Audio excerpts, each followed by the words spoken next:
আলোর আমন্ত্রণ ইউটিউব চ্যানেলে বন্ধুদের স্বাগত। বন্ধুরা, তোমরা যারা এবছর সেকেন্ড এসএলএসটি 2025 নবম দশম এবং একাদশ দ্বাদশ শ্রেণীর অ্যাসিস্ট্যান্ট টিচার পদে অনলাইনের মাধ্যমে আবেদন করেছিলে, তোমাদের জানাচ্ছি প্রত্যেক আবেদনকারীকেই কিন্তু তার আবেদনপত্রটি আপডেট করতে হবে। অর্থাৎ আবেদনকারী এসসি, এসটি কিংবা জেনারেল ক্যাটাগরির হলেও তার ফর্মটি কিন্তু ওয়েবসাইটে ঢুকে আপডেট করতে হবে, নচেত কিন্তু তার আবেদনপত্রটি বাতিল হয়ে যেতে পারে। তাই প্রিয় বন্ধুদের বলবো, ভিডিওটি স্কিপ না করে একদম প্রথম থেকে শেষ পর্যন্ত দেখবার জন্য। আর বন্ধু, ভিডিওটি দেখার পর যদি তোমাদের আরও কোনো কোয়ারিজ থেকে থাকে, অবশ্যই তোমরা আমাকে কমেন্ট বক্সে প্রশ্ন করে জানাতে পারো। বন্ধুরা, অনলাইনে আবেদনের সময় আবেদনকারীর কাস্ট ক্যাটাগরি অর্থাৎ আবেদনকারী জেনারেল, এসসি, এসটি বা ওবিসি হয়ে থাকলে এখানে কিন্তু তখন সিলেকশন করা যায়নি। সেই জন্য এখন আবেদনপত্রটি কিন্তু প্রত্যেককেই, অর্থাৎ আবেদনকারী যদি জেনারেল ক্যাটাগরির হয়ে থাকে তাহলেও কিন্তু তাকে অনলাইনের মাধ্যমে আপডেট করতে হবে, নচেত কিন্তু তার ফর্মটি বাতিল হয়ে যেতে পারে। ফর্ম আপডেট করার ক্ষেত্রে গুগলে গিয়ে টাইপ করবে westbengalssc.com। টাইপ করার পর তোমরা ওয়েস্ট বেঙ্গল স্কুল সার্ভিস কমিশনের যে অফিসিয়াল ওয়েবসাইটে আসবে, এখানে ওল্ড ওয়েবসাইট এবং অ্যাপ্লাই নাও, তোমরা এখানে অ্যাপ্লাই নাও অপশানে ক্লিক করবে।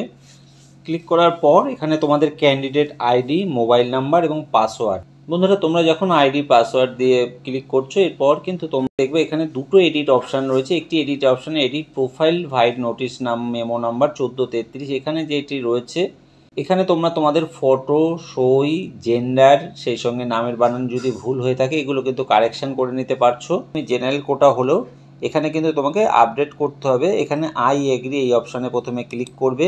ক্লিক করার পর নিউ যে ক্যাটাগরি, এখানে তোমার general, SC, ST, SC physically handicap, সেই সঙ্গে ওবিসি এ, বি বা ইডব্লিউ, এক্ষেত্রে কিন্তু তোমরা যে ক্যাটাগরির মধ্যে পড়বে সেই ক্যাটাগরি এখানে সিলেকশন করতে হবে।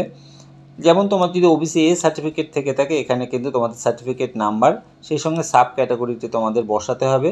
সাব ক্যাটাগরি বসিয়ে তোমরা যখন সাবমিট অপশানে ক্লিক করছো, এক্ষেত্রে কিন্তু তোমাদের একটি মোবাইলে ওটিপি যাবে এবং ওটিপিটি বসালেই কিন্তু তোমাদের কারেকশান হয়ে গেছে তার একটি মেসেজ যাবে।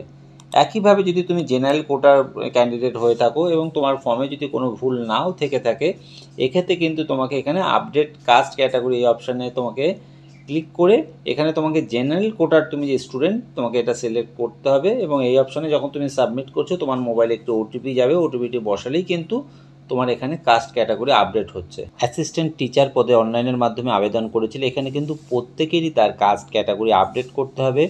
এক্ষেত্রে তোমরা 5/8/2025 থেকে 12/8/2025 এই সময়সীমার মধ্যে আপডেট করার সুযোগ পাচ্ছ। সেই সঙ্গে বন্ধুরা, তোমরা তোমাদের ফটো, সই কিংবা তোমাদের নামের বানান যদি কোনো ভুল হয়ে থাকে কিংবা জেন্ডার, এগুলোও তোমরা এখন কারেকশন করে নিতে পারছো। অনলাইনের মাধ্যমে আবেদনের ক্ষেত্রে যদি তোমাদের কোনো অসুবিধা হয়ে থাকে, অবশ্যই তোমরা আমাকে কমেন্ট বক্সে প্রশ্ন করে জানাতে পারো। আর বন্ধু, এখন কিন্তু এসএসসি থেকে প্রায় প্রতিনিয়তই কোনো না কোনো বিজ্ঞপ্তি কিন্তু ওয়েবসাইটে জানাচ্ছে, সেই জন্য তোমাদের প্রতিনিয়ত ওয়েবসাইটের দিকে একটু নজর রাখতে হবে। আর বন্ধু, আমার এই ভিডিওগুলি যদি তোমাদের ভালো লাগে, কাজে আসে, তবে এমন অনেক কাজের প্রয়োজনীয় ভিডিও খুব সহজে পেতে চ্যানেলটিকে সাবস্ক্রাইব করে রাখবার জন্য অনুরোধ করব।